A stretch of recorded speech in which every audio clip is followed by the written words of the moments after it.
ഓരോരുവനും മേലധികാരത്തിന് കീഴ്പ്പെട്ടിരിക്കണം. എന്തെന്നാൽ ദൈവത്തിൽ നിന്നുള്ളതല്ലാതെ ഒരധികാരവുമില്ല. ഉള്ള അധികാരങ്ങൾ ദൈവത്താൽ കൽപ്പിക്കപ്പെട്ടിരിക്കുന്നു. റോമാലേഖനം 13-1 മേലധികാരത്തിന് എല്ലാവരും കീഴ്പ്പെട്ടിരിക്കണം. അത് രാജ്യത്തിൻ്റെ നിയമമനുസരിച്ച് ജീവിക്കുന്നതോടൊപ്പം ദൈവിക പ്രമാണമനുസരിച്ചും ജീവിക്കണം.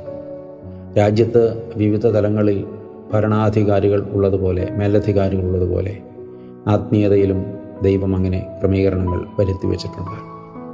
ഓരോരുവനും മേലധികാരത്തിന് കീഴ്പ്പെട്ടിരിക്കണം.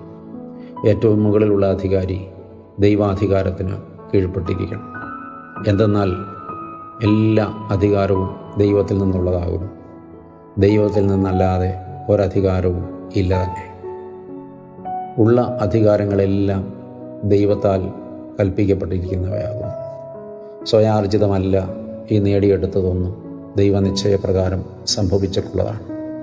ആരെങ്കിലും ഏതെങ്കിലും സ്ഥാനങ്ങളിൽ എത്തിയെങ്കിൽ അത് അഹങ്കരിക്കാനുള്ള വേദിയല്ല. അത് എല്ലാം മറന്ന് തന്നിഷ്ടം ചെയ്യാനുള്ള അവസരവുമല്ല. എന്നെ നിയോഗിച്ചവനോട് ഞാൻ കൂറ് കാണിക്കണം. എന്നെ ഈ സ്ഥാനത്തിരുത്തിയവനോട് ഞാൻ വിശ്വസ്തത കാണിക്കണം. എന്നെ ശക്തനാക്കി ഇന്ന് അഭിഷേകം ചെയ്ത് ഈ നിലകളിൽ എത്തിച്ച ദൈവത്തിന് വേണ്ടി ഞാൻ നിലപാടുകൾ എടുക്കണം എന്നിങ്ങനെയുള്ളതായ ആത്മബോധം വിശ്വാസിയെ ഭരിക്കണം. ഏതൊരാളെയും ഭരിക്കണം.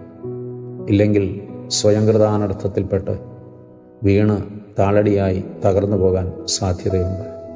അതുകൊണ്ട് നമുക്ക് സൂക്ഷ്മതയുള്ളവരും കരുതലുള്ളവരും ആയിരിക്കാം. ദൈവം അനുഗ്രഹിക്കട്ടെ. ഒത്തിരി സ്നേഹത്തോടെ പാറയ്ക്കരയച്ചൻ.